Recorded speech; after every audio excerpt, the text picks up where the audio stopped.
हसीना थी। शेख हसीना वाजिद को जान बचाकर बांग्लादेश से भागना पड़ा। क्या समा 15 साल की लगातार हुकूमत के बाद पीएम का पद छोड़ भारत आई। जमाना था। युवा आक्रोश बड़ा भारी, अंतरिम सरकार प्रमुख मोहम्मद यूनुस हो सकते हैं। बांग्लादेश के ढाका में 5 अगस्त 2024 को ये उस शख्स की मूर्ति का आज शुरू हुआ जिसे फादर ऑफ बांग्लादेश कहा जाता रहा है। जी हाँ, शेख मुजीबुर रहमान, जिन्होंने 1971 में पूर्वी पाकिस्तान को पाकिस्तान से आजाद कराने के बाद बांग्लादेश के जन्म में अहम भूमिका निभाई थी। उन्हीं शेख मुजीबुर रहमान की बेटी शेख हसीना वाजिद को प्रधानमंत्री का पद छोड़ जान बचाकर बांग्लादेश से भागने को मजबूर होना पड़ा। शेख हसीना फिलहाल भारत में हैं और राजनीतिक शरण के लिए ब्रिटेन से हरी झंडी मिलने का इंतजार कर रही हैं। भारत के राष्ट्रीय सुरक्षा सलाहकार अजीत डोभाल दिल्ली के पास हिंडन एयरबेस पर शेख हसीना के विमान की लैंडिंग के बाद उनसे मिलने पहुंचे। हसीना के साथ उनकी बहन रिहाना भी हैं। रिहाना की बेटी ट्यूलिप सिद्दीक ब्रिटेन में लेबर पार्टी की सांसद हैं। शेख हसीना के फिनलैंड या किसी और देश में भी जाने की अटकलें लगाई जा रही हैं। 5 अगस्त 2024 को लाखों आंदोलनकारियों की भीड़ ढाका में उमड़ पड़ी। शेख हसीना जिस प्रधानमंत्री आवास में रहती थी, वहां भी लोगों ने घुसकर खूब धमाचौकड़ी की। जो जिसके हाथ लगा वो वहां से लेकर चलता बना।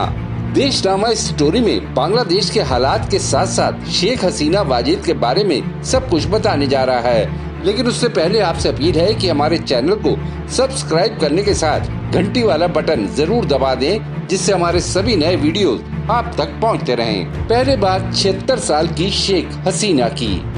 जिस साल भारत और पाकिस्तान का बंटवारा हुआ, उसी साल 28 सितंबर 1947 को शेख हसीना का जन्म तब के पूर्वी पाकिस्तान के तुंगी पारा में हुआ। शेख हसीना के पिता शेख मुजीबुर रहमान को बंग बंधु के नाम से भी जाना जाता रहा। शेख हसीना की मां का नाम फजीला तुन्नेसा मुजीब था। शेख हसीना की पढ़ाई ढाका के अजीमपुर गर्ल्स स्कूल और बेगम बदरुन्निसा गर्ल्स कॉलेज से हुई। शेख हसीना ने ढाका के ईडन कॉलेज से बैचलर डिग्री हासिल की। कॉलेज टाइम में ही उनका झुकाव छात्र राजनीति की ओर हुआ और वो 1966-67 में कॉलेज की वाइस प्रेसिडेंट रहीं। 1967 में शेख हसीना की शादी वाजिद मियां से हुई, जो एक न्यूक्लियर साइंटिस्ट थे।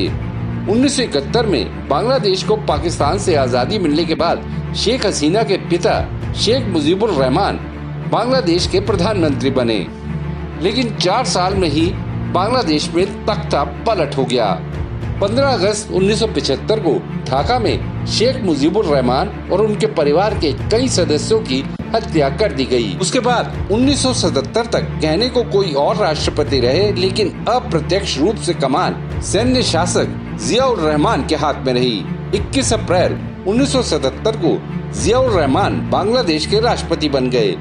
जियाउर रहमान ने बांग्लादेश नेशनलिस्ट पार्टी यानी बीएनपी का गठन भी किया, जिसकी कमान अब उनकी पत्नी खालिदा जिया के हाथ में है। 1975 में जब शेख मुजीबुर रहमान की हत्या हुई थी, तो उनकी बेटी शेख हसीना उस वक्त पति वाजिद और बच्चों के साथ यूरोप में थी, इसलिए बच गयी। शेख हसीना की बहन रियाना भी उस वक्त यूरोप में ही थी। इन सभी ने उस वक्त पश्चिमी जर्मनी में बांग्लादेश के राजदूत के घर में शरण ली थी। बाद में भारत में इंदिरा गांधी सरकार ने उन्हें शरण दी और शेख हसीना परिवार के बचे लोगों के साथ 24 अगस्त 1975 को भारत आ गयीं। करीब 6 साल तक ये लोग दिल्ली में रहे। जियाउर रहमान ने शेख हसीना और परिवार के बाकी सदस्यों के बांग्लादेश आने पर रोक लगा दी थी। शेख हसीना की गैर मौजूदगी में ही 16 फरवरी 1981 को उन्हें अवामी लीग ने पार्टी का अध्यक्ष चुन लिया। 1981 को शेख हसीना 6 साल बाद बांग्लादेश लौटी तो पार्टी कार्यकर्ताओं ने उनका भव्य स्वागत किया। फिर अगले 4 साल शेख हसीना को 4 बार हाउस अरेस्ट रखा गया। 1986 में बांग्लादेश के आम चुनाव के बाद शेख हसीना विपक्ष की नेता बनी। 1996 के चुनाव में शेख हसीना की पार्टी को प्रचंड बहुमत मिला और वो पहली बार बांग्लादेश की प्रधानमंत्री बनी। 5 साल बाद 2001 में शेख हसीना की पार्टी फिर सत्ता से बाहर हो गई। 2001 से 2009 तक शेख हसीना विपक्ष की नेता रही। 2009 में शेख हसीना की सत्ता में वापसी हुई। तब से वो 5 अगस्त 2024 तक सत्ता से बेदखल होने से पहले तक लगातार 4 बार प्रधानमंत्री रही। जनवरी 2024 में मुख्य विपक्ष की गैर मौजूदगी में हुए चुनाव से शेख हसीना को लेकर बांग्लादेश में विरोध बढ़ता गया। एक तो धांधली से चुनाव जीतने के आरोप कम नहीं थे और फिर शिक्षा और नौकरियों में बांग्लादेश के फ्रीडम फाइटर्स के परिजनों के लिए 30% आरक्षण की बहाली के ऐलान ने रही सही कसर पूरी कर दी। ये आरक्षण बांग्लादेश के वजूद में आने के बाद से ही विवाद की जड़ बना रहा। 2018 में इसे समाप्त कर दिया गया था, लेकिन इस साल जून में कोर्ट की ओर से इस आरक्षण की बहाली के बाद युवा वर्ग का गुस्सा फूट पड़ा। इसके विरोध में युवा वर्ग सड़कों पर उतर आया और देश के कई स्थानों पर हिंसक घटनाएं हुई। आखिर शेख हसीना सरकार ने आरक्षण का फैसला वापस भी ले लिया, लेकिन उनका विरोध कम नहीं हुआ और आखिरकार शेख हसीना को बांग्लादेश से भागकर अपनी जान बचानी पड़ी। अब बांग्लादेश में हालात ये हैं कि फिलहाल वहाँ की कमान सेना प्रमुख वाकर उज जमा के हाथ में है। विपक्ष के नेता और पूर्व प्रधानमंत्री खालिदा जिया को जेल से रिहा करने का ऐलान किया जा चुका है। बांग्लादेश के पूर्व सैन्य शासक जियाउर रहमान की पत्नी खालिदा जिया को 2018 में भ्रष्टाचार के मामले में 17 साल जेल की सजा सुनाई गई थी। बांग्लादेश के मौजूदा सेना प्रमुख ने ऐलान किया है कि अंतरिम सरकार जल्दी ही अस्तित्व में आ जाएगी। इस सरकार के प्रमुख नोबेल पुरस्कार विजेता और अर्थशास्त्री मोहम्मद यूनुस हो सकते हैं। बता दें कि शेख हसीना के खिलाफ आंदोलन में 3 युवा चेहरों की खास भूमिका रही। अबू बकेर मजूमदार, आसिफ महमूद और नाहिद इस्लाम।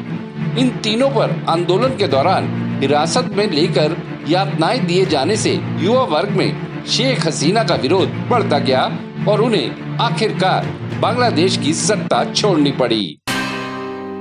एक हसीना थी। देशनामा के लिए खुशदीप सहगल की रिपोर्ट। आपको ये वीडियो कैसा लगा, या अगर आपके दिमाग में कोई सवाल है तो कमेंट बॉक्स में जरूर बताइएगा। वीडियो पसंद आया तो लाइक शेयर करना ना भूलिएगा। आपने देशनामा को सब्सक्राइब और नोटिफिकेशन के लिए घंटी वाला बटन दबा ही दिया होगा। फिर मुलाकात होगी आपसे, तब तक के लिए नमस्कार।